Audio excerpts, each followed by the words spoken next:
Actually, I think we have a good story for this topic and what Ian's talking about. Let me pull this up. This is from SF Gate. Walgreens is closing 5 San Francisco stores due to organized retail crime. They say they give the addresses. I'm not going to read the addresses, but they're going to close 5 more stores.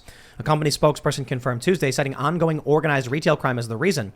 Organized retail crime continues to be a challenge facing retailers across San Francisco, and we are not immune to that.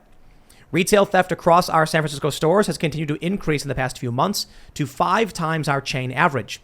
During this time, to help combat the issue, we increased our investments in security measures in stores across the city to 46 times our chain average in an effort to provide a safe environment. We also heard Target, I believe it was, is going to change their hours because they can't handle all of the theft. Right. There's an interesting conundrum here. You've got in New York City, right? AOC, they want to do away with cash bail. I actually agree. I do. I think that if someone is accused of a crime, nonviolent, of course, and they're poor, holding them and demanding cash for them to leave is punishing someone who can't afford it. So we're innocent until proven guilty. You can't hold me and lock up before you've proven anything. I'm innocent. And so there's a really serious problem then. They started releasing repeat offenders who are laughing as they were committing these crimes. You then take a look at what's going on in San Francisco. Yeah, they're overly lax with what's happening. And now you're getting businesses pulling out. So what's the answer? More cops to arrest people, stop and frisk, or the government backs off, personal responsibility.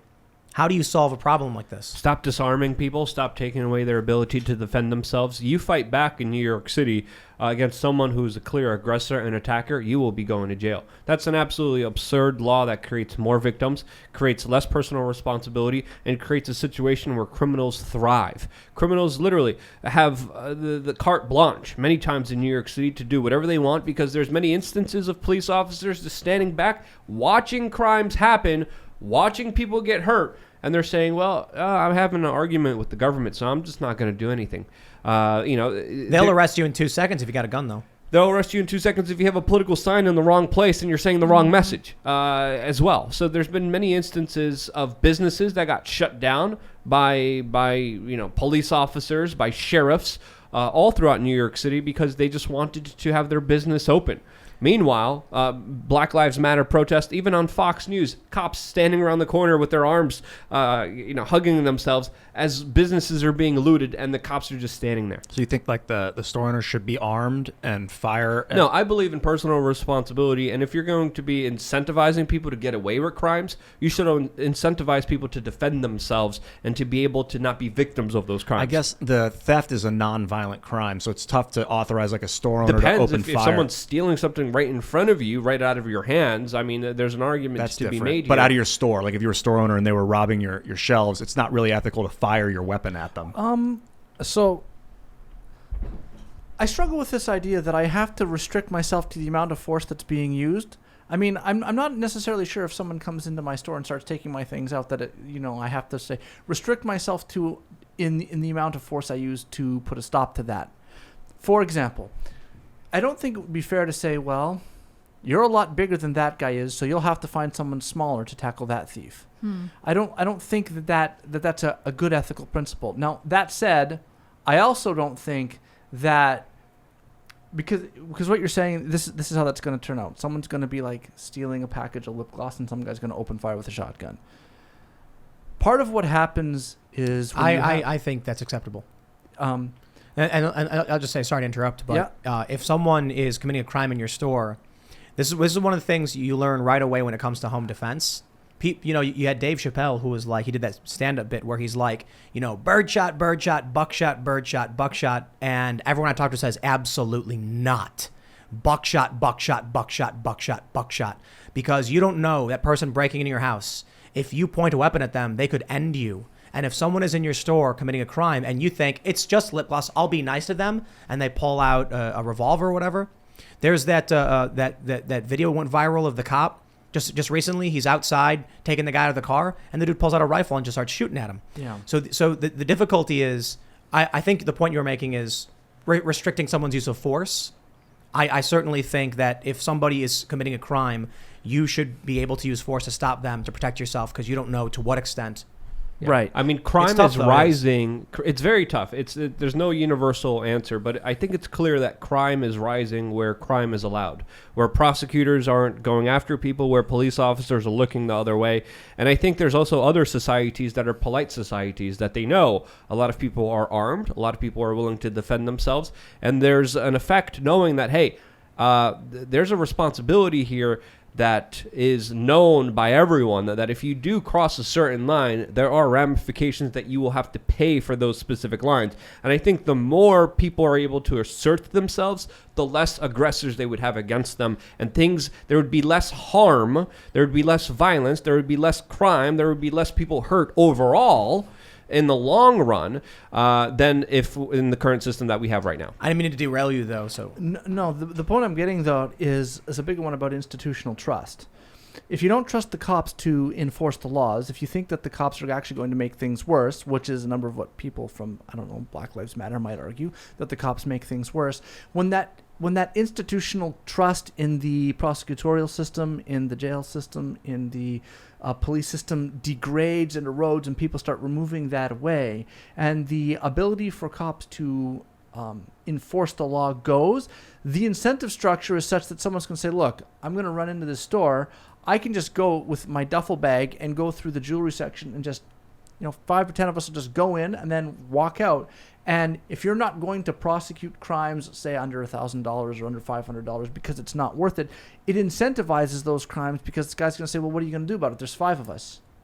So what needs to happen is you have to be able to bring about a situation where the police are able to enforce the law without abusing the authority given them to enforce the law. And that's the difficult point, because on the one hand, there's an awful lot of people, and I think I would get some sympathy from Ian with this, to say, man, have you seen how some cops behave when they're enforcing the law, the way that they treat citizens, the way people are treated in prisons? I mean, it's absolutely abhorrent.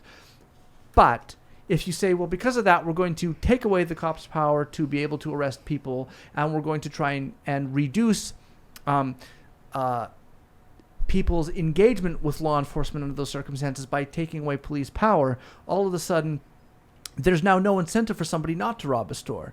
And so I see this as, in large part, as a function of the destruction of the trust in the institutions that are enforcing justice. So now what's happening is that on the one hand, the police were viewed to have gone too far, and in places like San Francisco, Seattle's another one that has a huge problem. People said, no, we don't want the police doing that. We don't want the police. Defund the police, defund the police, defund the police, defund the police, pull the police back. We are now seeing the fruit of those seeds beginning to bloom in the disorder and the chaos. So I thought it was an interesting question then on levels of acceptable authoritarianism, right, as it were. Police are allowed to stop you, detain you, ask you questions, and they make an arrest based on, if they believe you've committed a crime. And sometimes they're wrong, and innocent people get locked up. And so there's that big challenge. Ben Franklin said it is better that 100 guilty persons escape than 1 innocent person suffer, taking from Blackstone's formulation of 10 guilty persons. So where do we draw the line?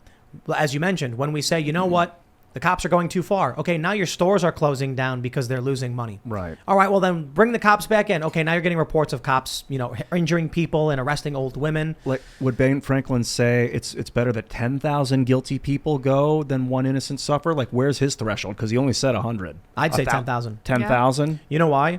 If people can't have confidence that in their innocence they will be presumed to be innocent and will have a hope that they will not be falsely accused or imprisoned, then the system has they'll have no confidence in the system at all. The problem with that is 10,000 people go into Walgreens and rob $500 each and knock the business out, completely destroy the business legally. Well, not legally, but unprosecutorially. So maybe, challenges, man. Morality is not black and white. It's like I was saying. I talked about this with gender segregation, and we'll probably get into this in the member segment where we get into this very serious story about Loudoun County, which is very, very gross. But the same arguments made today about gender segregation were made about race segregation back in the day. we have men and women have different rooms. Why? Oh, they're biologically different and they should have their own spaces if they want to stay safe. And it's a lot of similar arguments. A lot of people reject it saying, oh, come on, the difference between race is marginal and biology is, between men and women is very, I'm not saying one thing or another about any biology. I'm saying quite literally the arguments. People used to say back in the day that they have racial segregation because they're different.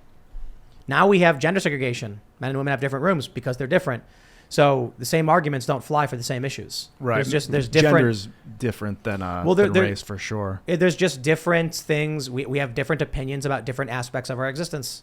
So it's not an easy black and white answer. There's no easy answer to a lot of these questions. There's always going to be some kind of inequality. There's always going to be some kind of injustice. But in my own personal opinion, when you get rid of the state, you get rid of a lot of harm that could potentially happen. If you want to reduce harm, you get rid of the state.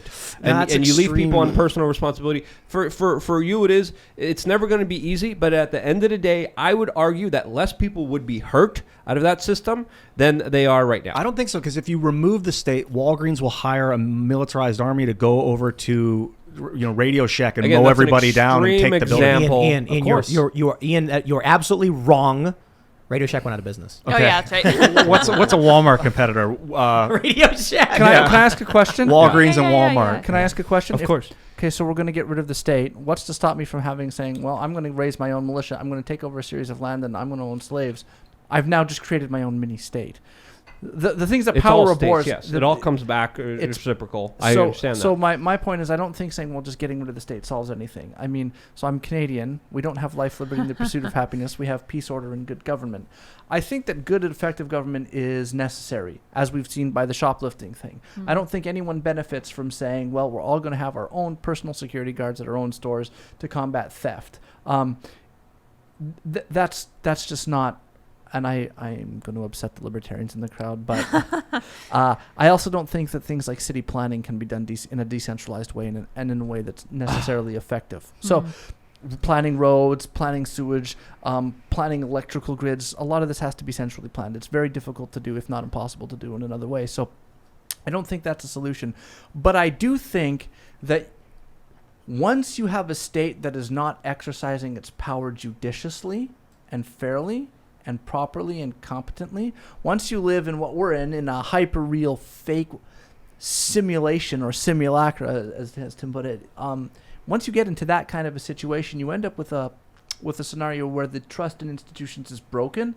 And so those very institutions that we create in order to take care of very, very important matters are not trusted and people pull back from them. They're going to start stepping outside the norms that those institutions upheld and those things held together. So what you end up with a breakdown of not just the trust of the institutions, but that leads up to a cracking of the organizational structure as well. What was that movie with Natalie Portman? It was Annihilation.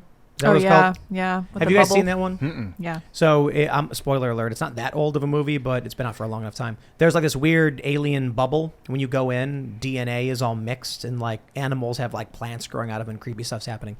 And then in the end, she encounters an alien that looks just like her. And like that's how I imagine like Simulacrum. It's not a copy. It's a cheap imitation of. Yeah.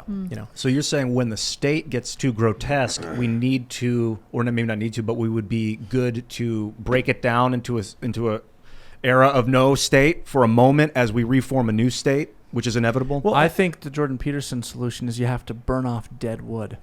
Haven't you seen the meme of V from V for Vendetta? And he's got a headphone with the microphone on it, and he says, "Your government is doing what? Have you tried turning it off and back on again?"